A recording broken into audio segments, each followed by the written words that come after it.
더불어민주당이 테러 방지법 처리를 막기 위해 이어온 필리버스터를 오늘 중으로 종료하겠다는 뜻을 밝혔습니다. 여론의 역풍을 우려한 것 아니냐는 반응입니다. 그런가 하면 살생부 논란으로 시끄러웠던 새누리당은 김무성 대표의 사과로 일단 마무리되는 분위기지만 추후 개파 간 충돌이 불가피해 보입니다. 황태순 정치평론가, 고영신 한양대 특임교수, 김영주 더불어민주당 전 의원과 함께 이야기 나눠봅니다. 어서 오십시오. 네, 안녕하세요. 어제 더불어민주당 심야 비대위를 통해서 필리버스터 종료하기로 했는데 막상 오늘 오전에 기자회견까지 예정이 됐는데 취소를 했어요. 황 의원님, 아무래도 당내 의원들의 반발 적지 않다고 봐야겠죠. 그렇죠. 당내 의원들 입장에서는 지금 보면은 소기의 성과를 거두고 있다고 판단하는 것이 아마 지금 필리버스터에 참여하는 더불어민주당 의원들의 상당수 공통적인 생각인 것 같습니다. 무엇보다도 지금 보면 막 필리버스터링을 하다 보니까 우리는 처음 아니에요. 신기하죠. 이미 그러니까 기네스북에도 올랐죠. 네. 그러니까 2030들이 보면 계속 나오니까 그런 걸 다운받아서 아 그래 이게 문제로구나. 2030을 중심으로 해서 특히 이제 지지층이죠. 굉장히 결집하는 뭐 그런 어떤 모양새 갖추고 있는데 갑자기 뭐랄까 퇴각을 해도 퇴로를 갖다가 퇴로의 문을 열더라도 명분이 있어야 되는데 갑자기 네. 보면은 뭐 어제 저녁에 김종인 대표가 좀 권한을 강화한 가운데 비대위 열어서 자 그만둬라 이쯤에서 하면 속의 성과를 거두었고 더 가면은 박근혜 정부의 그런 어떻게 보면 이념 논쟁이 휘말릴 가능성이 있으니까 이쯤에서 그만두는 게 좋겠다 얘기했으니까 평상시 필리버스터링에 대해서 좀 그래도 긍정적으로 생각하는 이종걸 대표 입장에서는 그래도 울며 겨자 먹기로 아침에 뭐 기자회견까지 하겠다 했습니다만 현역 의원들의 또 반발이 간단치가 않거든요. 네. 그러다 보니까 일단 오늘 6시 반인가요? 그 의총을 열어서 뭐 논의를 해보겠다 그러는데 차후에 좀 더 말씀드리겠습니다만 또 그렇게 되었을 경우 중간에 필리버스터링을 그만두었을 경우 즉시 이번 테러 방지법은 표결 처리로 표결 처리됩니다만은 나머지 법은 어떻게 할 것인가? 예를 들어서 지금 여당은 지금까지 일관되게 취해온 입장이 선거법 단독 처리는 안 된다였거든요. 선거법을 처리하려면은 항상 민생법, 즉 노동사법, 그다음에 서비스산업발전 기본법 등과 함께 처리해야 된다. 꽉 물고 있었는데 마침 오늘 보니까 박근혜 대통령도 3.1절 기념사에서 보면은 국회가 거의 마비되었다라고 이야기하는 그 전 단계에 보면은 결국 이런 노동법이라든가 이런 등등등 문제를 얘기했는데 과연 이 문제를 어떻게 지금 처리할 것인가? 아니 야당과 합의가 돼야지 어떻게 처리할 거 아닙니까? 어떻게 되는지 그러다 보니까 일단은 6시 반으로 연기시켜놨는데 저는 앞서 우리 윤석열 앵커께서 오늘 좀 그만둔다 하고 말씀하셨는데 저는 약간 좀 부정적이다. 예. 오늘 넘길 가능성이 있다. 김 의원님, 사실 퇴로가 지금 없는 것도 사실 더불어민주당 입장에서는 굉장히 좀 부담스러운 상황 아니겠습니까? 어떤 퇴로를 찾아야 될까요? 그런 부분이 있었기 때문에 오히려 김종인 대표나 뭐 이종걸 원내대표를 통해서 미리 그런 그 결정을 내놓고 어떤 뭐 명분이 있든 없든 간에 명분을 역으로 축적하는 그 과정이 필요하지 않겠나 싶습니다. 예를 들어서 지난 총선 때를 반면교사로 삼아서 언론을 좀 종합해 보면 박영선 의원과 민병두 의원이 상당히 어떤 그만둬야 된다 이 정도에서 그런 말씀을 하신 것을 이제 언론을 통해서 저도 보게 되는데 너무 지나치게 이념에 경도되고 또 너무 우리 지지자 중심의 어떤 판단을 했을 경우에 전체 국민의 그 숲을 못 볼 수 있다. 이제 그런 우려들이 있는 것 같고 오늘 저녁에 의총은 아마 8시쯤 가까이 열릴 것 같아요. 여러 가지 지방에 계시는 분들도 있고 하면은 의총의 내용이 어떤 뭐 의결을 하는 내용보다는 왜 이런 결정을 할 수밖에 없는지에 대한 설득의 과정이 될 것 같고 방금 말씀하신 것처럼 그랬을 때 다른 법안을 어떻게 할 것인가에 대한 어떤 수순들을 좀 할 것 같고 결론적으로는 제일 마지막 필리버스터 발언을 이종걸 대표가 하면서 사실 민주주의 체제는 어쩔 수 없이 우리가 소수당이니까 악법도 법이다. 우리가 여러 가지 문제 제기를 했는 순간 어렵게 우리가 참여한다. 그러나 이번 선거에서 이 개선을 할 수 있도록 그렇게 도와달라 이렇게 얘기하고 마무리 지을 가능성이 높다 이렇게 고 교수님, 사실 이번 필리버스터 여당, 야당 사실 예상치 못한 결과들이 좀 많았던 것 같아요. 여당 입장에서도 좀 의외의 한 수를 받은 것 같고 그렇죠. 야당 입장에서는 의외의 또 지지층을 또 결속한 효과를 했는데 정치적으로 보면 어떤 득실을 굳이 나눠본다고는 어떻게 좀 평가를 해볼까요? 글쎄 아직까지는 뭐 제가 볼 때는 야당이 다소 득을 본 거 아닌가 그런 생각이 듭니다. 뭐 여당으로서도 이런 필리버스터 예상을 못했고 또 이렇게 주목도가 높을지를 몰랐던 것 아니겠습니까? 그러니까 야당으로서는 지지층을 결집도 시켰고 또 의원 개인으로 보면은 자기 선거운동도 열심히 했습니다. 뭐 어느 지역에 무슨 후보 누굽니다. 뭐 이렇게 네. 해가면서 선거운동도 했고 또 테러 방지법 이 부분에 대한 어떤 그 국민적인 어떤 관심도랄까 그 부분에서 뭐가 위협하다는 부분 이런 것들도 상당히 부각시켰고 만약 이번에 그런 부분이 여당에 의해서 받아들여지지 않는다고 하더라도 총선까지 끌고 갈 수 있는 그런 동력을 만들어 놨어요. 이거 국민감시법이라 해갖고 또 여당을 공격할 수 있는 또 꼬투리도 만들어 놨는데 그러나 더 이상 끌고 가기는 부담이 있죠. 왜? 지지율을 보면 알아요. 여당은 새누리당은 저 자중질환이 나가고 난리 법석인데도 불구하고 올라가고 있어요. 근데 더불어민주당은 거의 정체죠. 정체 내지는 하락세를 보이고 있습니다. 그러니까 지지층은 결집했는데 말하자면 우리가 흔히 언론용어로 말하면은 집토끼들은 모였는데 산토끼가 도망가 버린 거예요. 중도층을 지금 끌어들여야 하지 않습니까? 그러니까 김종인 대표께서 이거 이러다가 2년 논쟁 가면 우리가 중도층을 끌어들여 선거에 이기는데 예. 이걸 전환을 해야 한다. 정책 전환을. 경제 프레임, 뭐 요 경제 실패 이런 것으로 몰고 가서 공격을 해야 그건 지금 중산층까지도 이거 상당히 경제적인 압박을 느끼기 때문에 맞아 하고 돌아오는 거 아니냐. 바꿔야 한다. 그런 거 아니겠습니까? 결국엔 김종인 대표의 의지대로 의중대로 결정이 될 수밖에 없을 것이다. 그러겠죠. 그런 변이. 사실 어제 우리가 주목해야 될 부분이 더불어민주당에서 김종인 비상대책위원장에게 사실상 전권을 위임을 했는데 당초에는 뭐 굉장히 반발이 많을 것이다. 우려가 있었는데 사실 좀 싱겁게 끝난 면이 있는데 그렇죠. 어떤 의미가 있을까요? 겨우 꽝 잡는 게 매라는 거죠. 지금 당장 보면 이제 43일 후로 선거가 이제 다가오고 있고 선거 기간 이제 빼고 나면 실제 24, 25일 후보 등록하면요. 오늘이 3월 1일이니까 한 20일 정도밖에 없습니다. 그러니까 준비하는 네. 그 과정에 모든 당이 역량을 보여줘야 되는데 여기서 예를 들어서 김종인 대표가 그래 나 그 이렇게 지금 현행 그러니까 그 직전에 김상곤 혁신안에 따른 당원 당규에 따르면은 전략 공천 및 비례대표 공천에 있어서 당 대표의 어떻게 뭐 역할 몫이라는 표현이 좋겠네. 네. 20%입니다. 그것도 시스템으로. 시스템으로. 나보고 어떡하란 말이냐. 이거 내가 이거 안 바꿔주면은 나 못하겠다. 짐 한번 싸보세요. 선거 지금 실제 선거 이제 후보 등록일까지 한 20일도 채 안 남았는데 김종인 대표가 짐 싸고 난 못하겠다고 나가버리는 순간 풍비박산 나거든요. 그러다 보니까 지금 어제도 보니까 한두 명 보면 조금 문제를 제기하는 데 했습니다만은 당무위원회에서 35대 만장일치로 35대 0이죠. 35대 0 만장일치로 찬성하면서 일단 김종인 대표님 이번 선거에서 승리만 좀 일구어 주세요.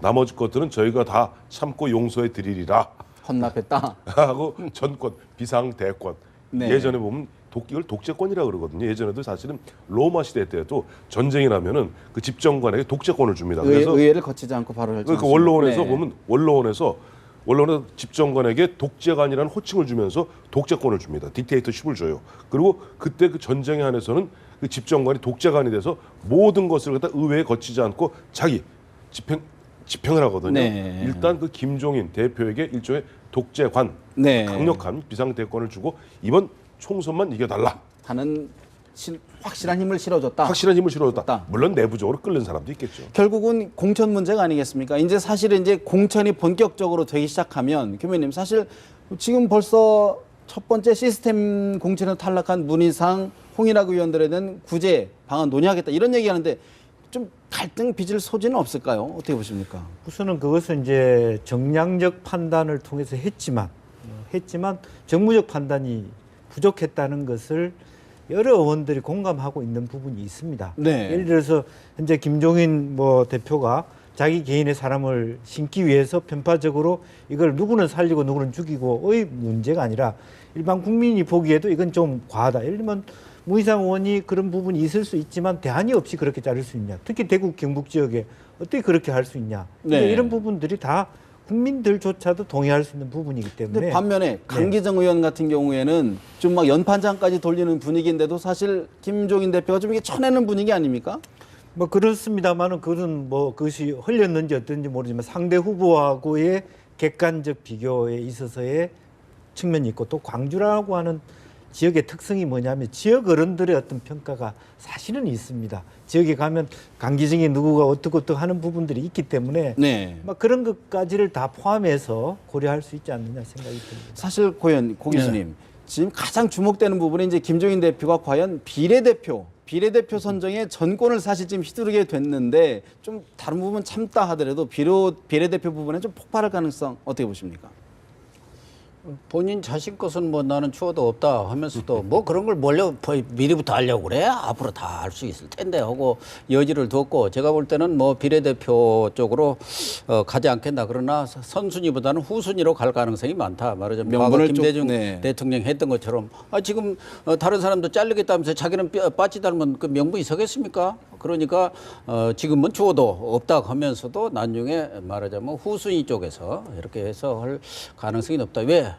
빠지를 달아야 네. 정치권에서는 힘이 있는 겁니다. 빠지를 안 난 사람은 뭐 힘이 없어요. 그렇기 때문에 그런 걸 잘 알고, 또 이제 비례대표 이 부분은 지난 19대는 잘 아시다시피 21명인가 되는데 한명숙 대표고 당시 문재인 대선 후보였죠. 그분들이 해갖고 2명 빼고는 백군기 의원하고 누구 둘을 빼고는 19명을 전부 친노로 했습니다. 그게 자기 사람 씹는 거예요. 지금까지는 그래 왔기 때문에 뭐 김종인 대표가 자기 사람을 그렇게 심기는 어려울 겁니다. 그렇게 될 경우 이 양반이 딴 생각하고 있나? 자기 견물생심이네. 네. 자기 세력 심어갖고 이거 당을 들어 먹으려고나 뭐 속된 말로 그런 생각도 친노가 하기 때문에 그런 레드라인까지는 가지는 않되 적정한 선에서 자기 사람도 심고 또 뭐 그동안 얘기했던 그 전문성을 가진 사람들, 능력이 그 당장 지역구는 나갈 수 없는 사람들이 많이 있더구만요. 뭐 외교관 출신이라든가 뭐 이런 분들 그렇게 현모를 해서 비례대표가 지난 19대 때는 그게 아주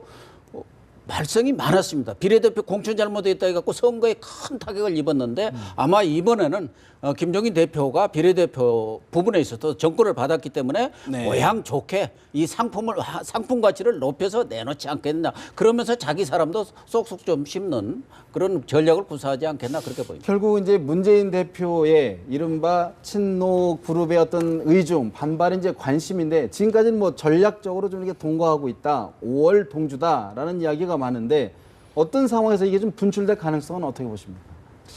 현재 어제 이제 당무위원회에서 사실 비상대권, 독재권을 주는 걸 보면서 대충 이제 게임은 끝났구나 싶은 게 안으로 부글부글하는데 역대 13대부터요 공천 과정을 쭉 살펴보면 한 가지 재밌는 게 있습니다. 먼저 지역구를 발표하고 비례대표를 나중에 발표해요. 예. 옛날 전국구라고 그랬죠. 심지어 13대 같은 경우는 이 텀이 거의 4주가 있어요. 이번에도 보세요. 제가 앞서 말씀드린 3월 24, 3월 25 양일 동안 후보 등록하게 돼 있지 않습니까? 어쩌고 저쩌고 하면 3월 18, 19, 20 그쯤 되면은 아마 경선이 됐던 뭐가 됐던 간에 지역구가 완료될 겁니다. 완료되고 나면은 그리고 나서 비례대표를 발표하는 순간 지금 내가 3일 있으면 나도 지금 후보 등록하고 하기 바빠 죽겠는데 내가 비례대표하고 시비 걸 틈이 없어요. 틈을 안 줄 겁니다. 틈을 안 주는 가운데 우닥닥닥닥닥 가는 것이고, 그런 가운데 아까 우리 고 교수님 말씀하셨습니다만 이번에 비례대표 몇 명이 당선권이 될런지 모르겠습니다만 전 비례대표 수가 좀 줄어들었죠. 네. 지금 지난번 같은 54명에서 7석이 줄었죠. 7시 줄어서 지금 47석, 47석으로 줄어들었고 등등등 계산해보고 또 국민의당 있기 때문에 이렇게 저렇게 따져보면 한 15번, 14번까지가 확실한 당선권이 아니겠는가 짐작해 보았을 때, 그중에 저는 그 당원 당규상 보면 뭐 예를 들어서 장애인이라든가 뭐 소수자에 대한 몇 명 배려하게 돼 있는 부분을 빼고는 상당 부분 권한을 많이 행사할 가능성이 크다. 결국 그 자리에 보면 그런 전문성 있는, 즉 보면 김종인 대표와 뜻을 같이 하는, 그래야만이 김종인 대표가 나중에 본인이 빠지를 달고 20대 원에 들어왔을 때도 이른바 자기 계파가 생기는 거예요. 네. 자기를 갖다가 좀 확실하게 믿고 따라주는 계파가 있어야지 힘을 쓰거든요. 그리고 캐스팅 보트도 줄 수 있고 당내에서. 그렇기 때문에 그렇게 갈 것이기 때문에 지금 친노 친문들 입장에서는 비상대권을 주고 차도살인해달라고 부탁을 했는데 좀 아파요. 아프긴 지금. 네. 아픈데 아직까지 참을 만한데 막판에 뼈 끝까지 확 도려내도 이른바 거기에 대해 저항할 시간적 여유가 별로 많지 않을 것이다. 그러면 대세대로 흐름대로 갈 것이다. 그런 분이고, 사실 김 의원님, 저희들이 이제 굉장히 관심 있는 부분이 이제 광주 지역 선거인데 김종인 대표가 첫 전략 공천으로 양향자 전 삼성전자 상무 카드를 꺼내 들었어요. 천정배 의원과 이제 맞불 작전을 놓겠다는 건데 지역 정서나 어떤 이런 전략 어떻게 보십니까? 우선 뭐 광주 전남이 현역에 대한 교체 비율 굉장히 높고, 또 하나는 양양자 씨가 사실은 제가 좀 알아보니까 자기도 어차피 이제 삼성전자에서 상무로서 조금 있으면 이제 회사를 퇴직해야 될 입장에서 여러 가지 이제 문 대표 측에서 논의를 해왔기 때문에 스스로가 좀 고민을 해서 이제 정치권에 뛰어들었단 말이죠. 그렇기 때문에 단순히 뭐 비례대표를 통해서 살아남는다 이런 것보다는 길게 보고 간다라고 하는 측면이 의미가 있습니다. 또 예. 하나는 아무리 천정배 의원께서 다선이고 하지만 목포이고 본인은 화순 또 광주에서 학교를 나왔기 때문에 그 안에서 지금 문제는 핵심은 뭐냐 하면 광주에서도 더불어민주당이 이기는 여론조사 결과들이 전체적으로 나오고 있고 또 실제로 안철수 대표의 국민의당이 그야말로 지지할 만한 큰 당이 되지 못하기 때문에 결국에는 총선 뒤에는 그놈이 합쳐질 거라고 본다면 굳이 꼭 국민의당에만 투표해야 되냐 하는 심리도 있을 수 있기 때문에 네. 어떤 면에서는 양양자 후보가 예. 대척점에서 경쟁력이 있을 수 있다. 전략이라고 하는 것은 어떤 핵심적을 집중하는 것이기 때문에 네. 저는 그런 의미에서 의미가 있다고 봅니다. 한번 해볼 만한 싸움이다. 예, 그렇게 예. 보시는군요. 고 교수님 어떻게 전망하십니까? 저도 뭐 더불어민주당에서 공천을 전략 공천이지만 어때 잘한 거다. 여러 가지로 대비가 되지 않습니까? 뭐 구체적으로 설명을 안 해도 양양자 전 삼성전자 상무고 천정배 의원과는 대비가 되고 또 관심도 끌 수 있는 그런 지역이기 때문에 전략 공천으로서 1호로서 상당히 좋은 카드가 아닌가 네. 그렇게 보여지는데 과연 호남의 민심 또 천정배 의원이 5선 의원입니다. 네. 5선 의원은 아무나 하는 게 아닙니다.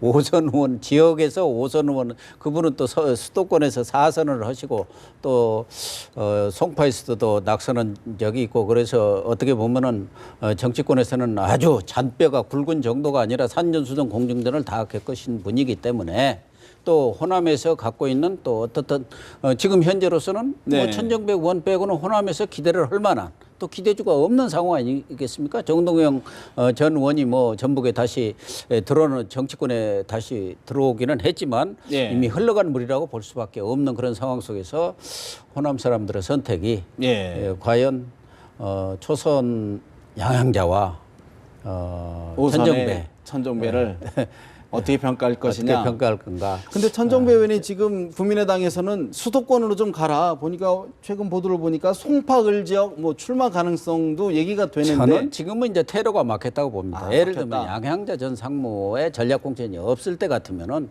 좋다. 내가 가서 서울에 가서 바람을 한번 이렇게 보고 송파을에서 지난번에 떨어졌지 않습니까? 네네네. 그때도 지금 유의로 저 경제부총리가 큰 표차가 없었습니다. 몇천 표뿐이 안 됐어요. 그렇기 때문에 그분은 이제 경제부총리로 가면서 지금은 무주공산이 된 지역이기 때문에 얼마든지 해볼 수도 있고 수도권의 한석이라는 건 정말 큰 거죠. 그죠. 국민의당 입장에서는 네, 더더욱 그렇게 되면은 아마 천정배 의원도 한번 검토를 해볼 수 있었지 않겠나 하는데 지금은 양양자 전 상무를 이렇게 공천한 상태에서 올라올 경우는 피해 간다. 피해간다고 할 수도 있고 뭐 여러 면에서 네. 빚도 좀 안 날 것 같고 예. 그렇기 때문에 본인도 뭐 광주를 고소하겠다 이렇게 해서 저는 지역구를 옮길 가능성은 좀 낮지 않나? 낮게 봅니다. 네. 황 의원님. 사실 그런데 이제 국민의당의 경우에 이번에 이제 컷오프 룰을 이제 정했는데 사실 광주 지역에서만 현역 의원을 컷오프한다는 얘기잖아요. 다른 지역에서는 뭐 현역 의원이 거의 없기 때문에 안 되니까 이게 사실 어떻게 보면 약간 국민의당이 아픈 고리를 좀 건드리는 것 같은데 갈등이 좀 분출할까요? 지금 보면 17분 의원 중에서 호남이 11분이고 네. 그중에 광주가 6분 아니에요. 광주 6분 중에서 20% 컷오프 하나요? 그렇게 지금 돼 있죠. 그럼 이제 한 분 내지 2분 컷오프 한다는데 근데 그분들이 예. 대부분 보면 더불어민주당 또 그 전신인 그 당, 그 이름도 잊어먹었네 이제 그 당 더불어민주당. 그다음에 네네. 더불어민주당에서 어쨌든 나오신 거 아니에요. 예, 예. 나오시면서 그때도 어떻게 뭐 흔한 얘기로 그쪽에 뭐 물갈이 한다, 뭐 무슨 뭐 광주, 물론 광주 또 대구 마찬가지입니다만은 그렇게 쉽게 국회의원 되는 쪽에 국회의원에 대한 지역 민심들이 어떤 교체 지수가 높은 것만은 사실이에요. 예, 예. 근데 어쨌든 그렇게 피해서 나왔는데 여기서 또 컷오프 하겠다? 그러니까 이제 그분들 입장은 그러겠죠. 거기다 그런 어떤 흐름을 주도하는 분이 천정배 의원 아니세요. 근데 광주 지역에. 예, 그 천정배 네. 의원이 그 국민의당하고 이제 합당하기 전에 보면 자기 나름대로 신당을 창당 준비를 하고 있었고 거기에 천정배 의원이 얘기하는 뉴 DJ 키즈들이 있단 말이에요. 그러다 보니까 당신 뭐 하는 거냐. 지금 우리가 이렇게 어렵게 친노 패권에 우리 시달려서 후달려서 이렇게 나와서 여기까지 왔는데 여기서 이런 식으로 또 몰아칠 수가 있느냐. 그 보면 현역 의원들의 반발과 불평이 보통이 아닌 것이고 네. 그분들이 그러다 보니까 그분들 입에서 튀어나오는 이야기들이 당신 그러지 말고 당신 말이야 수도권으로 올라가라 하는 얘기 그렇게 나오는 것이고 그러다 보니 그저께인가요 천정배 대표 같은 경우는 회의에도 한번 하루 정도 일종의 칭병하시면서 김한길 대표는 아니 진짜 아파요 그랬습니다만은 조금 그런 불편한 심기를 드러냈던 것이 바로 그러저러한 당내 복잡한 사정이 얽혀서 그런 것 같습니다. 결국은 그거 더욱 국민의당도 결국에는 컷오프가 현실화되면 갈등이 분출될 가능성이 그렇죠. 매우 높다 그런 거군요. 그렇죠. 아까 말씀하신 당은 새정치 민주연합이었어요. 잊어먹은 그걸 금방 아니, 저희들이 갑자기- 얼마 되지 않았는데. 예. 그러니까 우리 그런 네. 거예요. 근데 더불어민주당 하다 보니까 예. 지난 12월에 당명을 바꿨는데 예. 갑자기 그 당 이름이 생각이 안 나요. 일종의 성공이라면 성공할 수 있을 것 같습니다. 새누리당 이야기를 좀 한번 짚어보겠습니다. 지금 사실 지난 엊그저께까지만 해도 사실 살생부 파문 정말 친박 비박계간 정말 엄청나게 좀 이야기가 많았는데 김 의원님 사실 김무성 대표가 이제 사과를 하면서 일단락되는 분위기인데 현 상황 그렇게 좀 일단락이 지어질까요? 글쎄 뭐 상황이 뭐 크게 보면 이제 봉합을 한 것 같은데 실제적으로 뭐 본질적인 측면의 변화가 있겠습니까? 다만 이제 청와대까지 들어와서 여러 가지 복잡한 속내들을 나누고 있어서 본질적으로 어떻게 서로 갈등이 더욱더 예. 많아지고 다만 어떻게 보면은 김무성 대표는 속으로는 정두원 의원한테 이렇게 당한 거 아니냐 이런 느낌들도 뭐 숨길 수 없을 것 오히려 같고요. 김무성 대표는 칼을 뺀 줄 알았는데 친박계에 오히려 또 당했다는 느낌을 갈 수 있다는 얘기인데 뭐 상호간에 그런 이제 보이지 않는 뭐 뒤로서의 어떤 앞으로는 그럴 수 없지만 또 우리 당의 어떤 뒤에 배경만 하더라도 방심하면 훅 간다 이럴 수 있기 때문에 정신 차리자. 겉으로는 표현을 하지 못지만 속으로는 더욱더 괘씸하고 불편한 심기가 그런 측면에서 우러지진 그러면 않을 김무성 대표의 리더십, 친박계의 리더십 더 득실을 따지면 누가 더 많이 이번에 손해를 보고 좀 얻은 겁니까? 김무성 대표가 더 많이 손해 보지 않았을까 싶습니다. 많이 손해를 여러 가지 봤다. 너무 이게 뭐 깊이 있게 사고하지 못하고 이렇게 대응했지 않느냐 하는 그런 대선 후보로서 좀 가볍다. 뭐 혹은 전체를 아우르는 힘이 안 그래도 모자라는데 그런 단점들을 여실히 증명했다.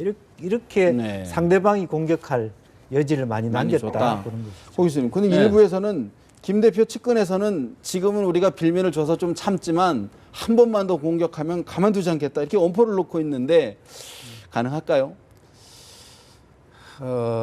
제가 볼 때는 김무성 대표가 그동안 별명이 무대 아닙니까? 무성대장인데 어떤 사람은 무조리됐다. 대장이 아니고 조리됐다 그런 얘기도 하는데 대권 후보랄까? 네. 당 대표 위상 이런 이미지라든가 이런 부분에 있어서는 조리된 건 맞는데 정치적 실리라는 측면에서 보면은 그렇지도 않다. 네. 제가 볼 때는 명분이라든가 대권 후보 이미지로서는 많은 손해를 봤죠. 뭐 저런 사람 그래도 진중한 줄 알았더니 뭐 경솔하네. 네, 예, 뭐 예. 이렇게 가벼워. 그런 생각을 할 수도 있지만 어쨌든 지금 제일 김무성 대표로서 맡고자 하는 건 전략공천이요. 그렇죠. 그 40명에 들어간 부분들, 그분들 40명, 이분들을 빼고 나면 전략공천도 못해요. 그러니까 전략공천을 막을 수 있는 쐐기를 꽉 친 건 맞습니다. 일단 한번 확 실리를 챙긴 것이죠. 또 어떻게 됐든 자기 이미지는 구겨졌지만 비박 쪽에서는 그래도 저 양반이 말은 하는구나. 나서서 우리 막으려고 한 거 아니냐. 근데 그 대상을 정두원 의원이 사실은 머리 좋고 아주 여러 가지로 전략적인 사고를 하는 분입니다만 잘 아다시피 조금 말이 좀 많은 분 아닙니까? 그러니까 네. 자기 장사를 해버린 거예요. 그분 간에 조율이 좀 잘 안 됐던가 하는 생각이 들고 어쨌든 친박 입장에서도 거기 들어있는 최고위원들도 아주 좌작이라는 분들도 한 2명 들어 이거 잘못하면 나도 이거 뒤통수 맞는구나. 그 친박 내에도 흐트러 놓은 거예요 전열을. 그러니까 저는 전형적인 치고 빠지기다. 그렇게 보아서 정치적 명분은 이렇지만 정치적 실리는 나름대로 챙겼고 앞으로 네. 또 지금 이제 빠졌으니까 또 이제 실질적으로 내일부터 자기 심사 들어가면서 컷오프 뭐 이런 우선 추천제 해가지고 자기의 마음에 안 드는 거 있으면은 또 치고 나오겠죠. 예. 또 새로운 분석이시네요. 실익은 얻었다라는 평가인데 사실 이제 이한구 공천관리위원장이 이제 본격적으로 전략공천 이야기가 나오지 않겠습니까? 이럴 경우에는 정말 말 그대로 이제 현실화되면 정말 부당탕탕할 것 같은데 어떻게 보십니까? 더 이상 용납하지 않겠다. 네. 진검승부를 벌이겠다. 말만 무성해요. 말만 무성하다니까요. 김무성이 아니라 말만 무성이다. 말만 무성하고. 기억하시죠? 지금 보면은 용납하지 않겠다 이야기하고 일주일 동안 무건 수행했습니다. 그 무건 수행한 중에 한 게 뭡니까? 그건 뭐 김무성 대표 본인도 스스로 뭐 인정한 바입니다만 결국 정두원 의원에게 현재까지 나온 팩트예요.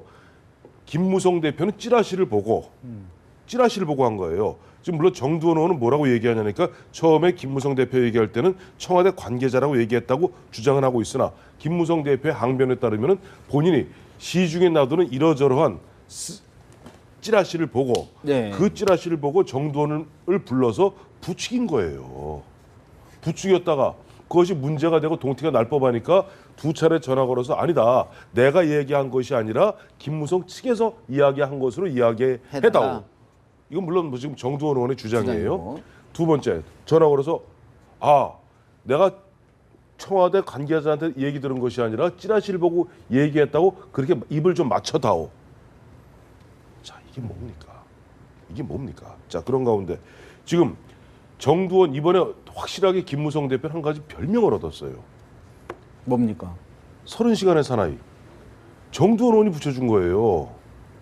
이게 보면 대권주자로서 가장 유력한 여권의 대권주자로서 이게 뭡니까? 거기다가 지금 보면은 가장 핵심적인 거는 네. 사과했죠.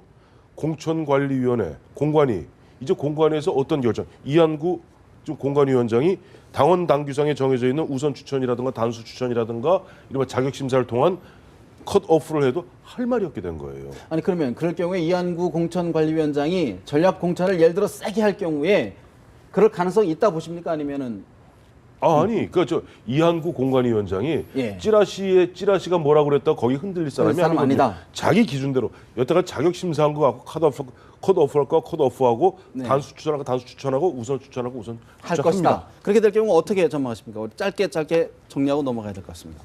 예, 제가 보더라도 이한구 공관위원장께서 물론 이제 그러다 보면 이제 논란이 있겠죠. 중첩된 사람의 경우에 그게 살생 분야 아니냐 네. 논의가 있겠습니다만 어쨌든 갈등은 누그러지지는 않을 것 알 같습니다. 것이다. 거기서는 어떻게 전망하십니까? 이한구 공관위원장의 칼의 그립이 세진 건 사실이지만 칠 수 있는 범위는 아주 좁아진 겁니다. 오히려 그러면은 좁아졌다. 그 40명에 있는 사람들 치면 그 사람들은 사실은 저야 뭔가 전략공천이지 뭐 잔챙이들 쳐봤자 무슨 소용입니까? 그 범위가 많이 좁아졌다. 그래서 김무성 대표가 김을 빼서 실익을 그렇죠. 거뒀다라는 평가시군요. 알겠습니다. 앞으로 이제 본격적으로 여야 모두 공천의 칼춤이 시작된 것 같습니다. 결과를 지켜보겠습니다. 세 분 말씀 고맙습니다.